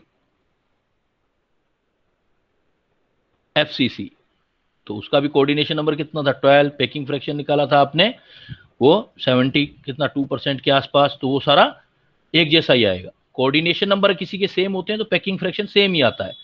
इसका बस फर्क कहां था, उसका Z4 आया था एफसीसी में, लेकिन यहां Z6 हो गया क्योंकि इसका पैटर्न जो है वो अलग होता है। ये वाला पैटर्न है, देखो ये ऐसे वाला 3 6 3 6, तो यहां जो बनाया था ना आपने वो ऐसे करके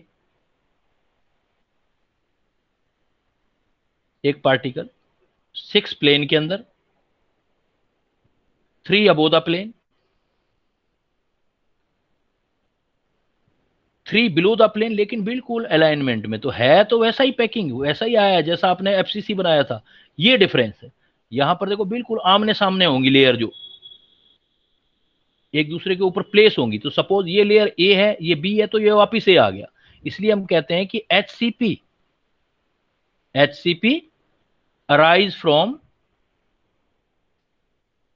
ए बी पैटर्न पैकिंग। जो आपका फेस सेंटर्ड था वो एबीसी टाइप पैटर्न से था, ये एबी से है। फर्क कुछ नहीं है इसमें भी, देखो 6 यहां आगे, 3 ऊपर 3 नीचे, बस ऊपर और नीचे वाले 3 अलाइनमेंट है, वहां पर अलाइनमेंट में नहीं थे, तो वहां 3 टाइप की लेयर बनती थी एबीसी, या 2 टाइप की लेयर बनती है। लेकिन इफेक्टिव पार्टिकल कितना आया 6। अब Z6 है तो यहां भी टेट्रा और ऑक्टाहेड्रल वॉइड तो बनेंगे ही। तो इसमें जो टेट्राहेड्रल वॉइड होंगे वो स्मॉल होंगे तो डबल हो जाएंगे, तो 2 × 6 12 कर दोगे, और ऑक्टाहेड्रल वॉइड उतने ही होंगे जितने ये हैं, तो 1 × 6 6 ही आ जाएंगे। तो एक दोनों की पैकिंग जो है सेम ही है, दोनों की जो है क्या बोल सकते हैं हम, नोट क्या लिख सकते हैं, दोनों ही FCC and HCP unit cell are arise from same hexagonal closest packing.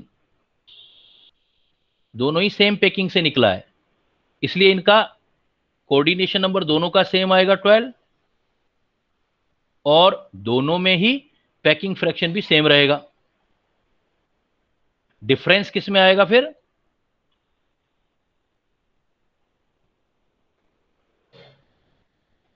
Difference किस में, इफेक्टिव पार्टिकल में। Z की वैल्यू डिफरेंस है, एफसीसी में Z4 लिया था आपने, इसलिए टेट्राहेड्रल ऑक्टाहेड्रल वॉइड के जो नंबर था Z की वैल्यू 4, तो टेट्राहेड्रल वॉइड 8 बने थे, ऑक्टाहेड्रल वॉइड 4 बने थे। लेकिन HCP होगा तो Z की वैल्यू 6 हो गई, इफेक्टिव पार्टिकल 6, तो नंबर चेंज हो जाएगा ये। तो टेट्राहेड्रल वॉइड डबल 12 और ऑक्टाहेड्रल वॉइड 6 हो जाएंगे। डिफरेंस ये रहेगा, पैकिंग सेम है, पैकिंग फ्रैक्शन सेम है। और ऐसे ही एक आपका आता है यूनिट सेल और टाइप का, आपका एक यूनिट सेल होता है जिसको बोलते हैं, ये भी क्यूब में नहीं होता सर, वो 6 ऑक्टाहेड्रल वॉइड्स होंगे। हाँ, ऑक्टा 6 होंगे। ये यूनिट सेल एक और होता है, इसको बोलते हैं end face unit cell, end face, या इसको बोलते हैं base centred unit cell, base centred unit cell. इसमें बस क्या होता है कि कॉर्नर पर होते हैं पार्टिकल,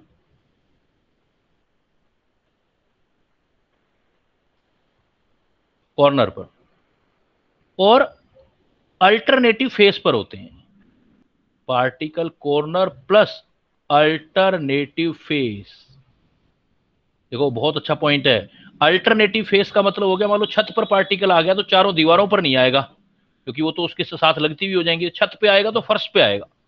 तो मतलब वैसे देखो फेस तो 6 होते हैं, अगर जनरल कैलकुलेशन से सोचें तो हम सोचेंगे अल्टरनेटिव 3 आएंगे, लेकिन 3 होगा नहीं, क्योंकि सपोज एक पार्टिकल यहां आ गया, अब इन चारों दीवारों पर साइड वाली में नहीं आ सकता, बिल्कुल उसके सामने आएगा एक, तो अल्टरनेटिव फेस पर आपके 2 ही बनेंगे, तो कॉर्नर कितने हुए 8 इंटू 1/8 प्लस अल्टरनेटिव फेस है तो सिर्फ 2 ही लेने हैं आपने अल्टरनेटिव फेस में, जैसे आपने एचसीपी में भी 2 ही लिए थे ऊपर नीचे वाला, और 1 2 में डिवाइड होगा, तो इफेक्टिव पार्टिकल इसमें भी 2 आ जाएगा आपका।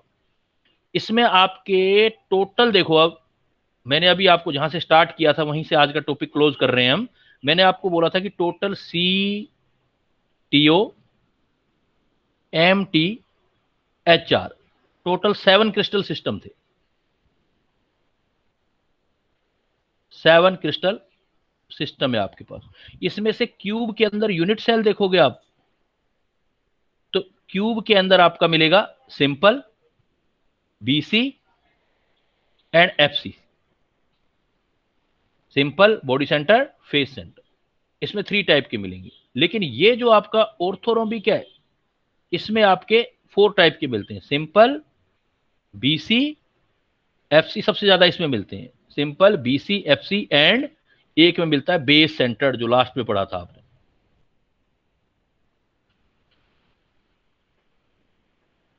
और ये जो आपके पास आगे वाले हैं मोनो, इसमें सिंपल प्लस बेस सेंटर, मतलब बेस सेंटर 2 जगह मिलता है आपको, बेस सेंटर ऑर्थोरोम्बिक में या मोनोक्लिनिक में। इन तीनों में एक एक सिंपल ही मिलेगा, इसमें भी सिंपल यूनिट सेल होगा, इसमें भी सिंपल होगा, इसमें भी सिंपल होगा।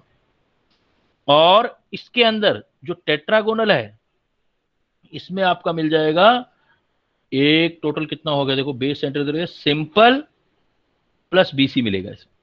तो टोटल काउंट करो, देखो कितने टाइप के यूनिट सेल हो गए और सिस्टम हो गया। इसको बोलते हैं क्रिस्टल सिस्टम 7 और ब्रेवीज लेटिस।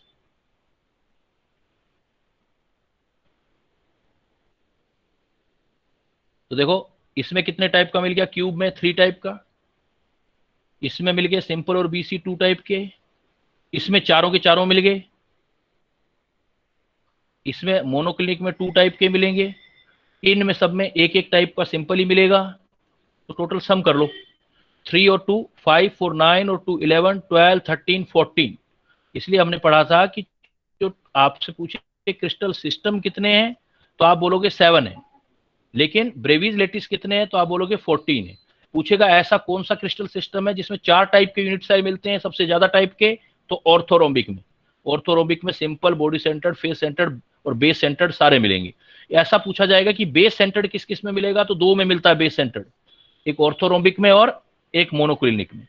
जो नीचे वाले ट्राई क्लिनिक, हेक्सा और आर हैं, इसमें सिर्फ सिंपल मिलते हैं, इसके अंदर सिर्फ सिंपल। क्यूब में 3 टाइप के मिलेंगे, बेस सेंटर क्यूब में नहीं मिलेगा, सिंपल, BC एंड FC। इस टाइप से टोटल ब्रेविजिलिटीज 14 हो जाएंगे। और पॉइंट ग्रुप पूछेगा तो पॉइंट ग्रुप डायरेक्ट याद रखना है 32 होते हैं। फिर और आगे क्लासिफिकेशन है तो वो हमारे सिलेबस से बियॉन्ड होता है, सिर्फ एक नंबर याद कर लेते हैं, पॉइंट ग्रुप 32 टाइप के होंगे। तो ये बेटा आपका सॉलिड स्टेट का जनरल आइडिया। आप बोलो। हाँ, HCP इनमें से किसी में नहीं आता, ये आ गया ना, HCP हेक्सागोनल वाले में ही तो है, हेक्सागोनल का सिंपल। इस बात को समझना है। देखो हम जो बात बोलते हैं ना, कि जैसे हम बोलते हैं BCC, तो बॉडी सेंटर्ड क्यूबिक तो सिर्फ क्यूब का पढ़ रहे हैं। फिर इसका मतलब हम होता तो क्या है, सिंपल, बॉडी सेंटर्ड, फिर फेस सेंटर्ड, और फिर वो जो भी होगा सिस्टम लगा देंगे। जैसे हेक्सागोनल में कौन मिलेगा, सिंपल हेक्सागोनल, जिसको आप HCP बोलते हो, सिंपल हेक्सागोनल मिलेगा। क्यूब में कौन सा बनेगा, सिंपल क्यूबिक, तो SC बोल देते हैं उसको। क्लियर? Yes sir. ठीक है बेटा, लीव करूं फिर अब मैं, या आप इतना आप कर लेंगे? इसकी कुछ मैं प्रॉब्लम दूंगा वो भी करेंगे आप, और उसकी भी कुछ प्रॉब्लम देनी है मुझे, पिछले चैप्टर की भी आपको, तो वो डाल दूंगा आज मैं। बाकी कल देखते हैं फिर नेक्स्ट क्लास जो भी आएगा ना।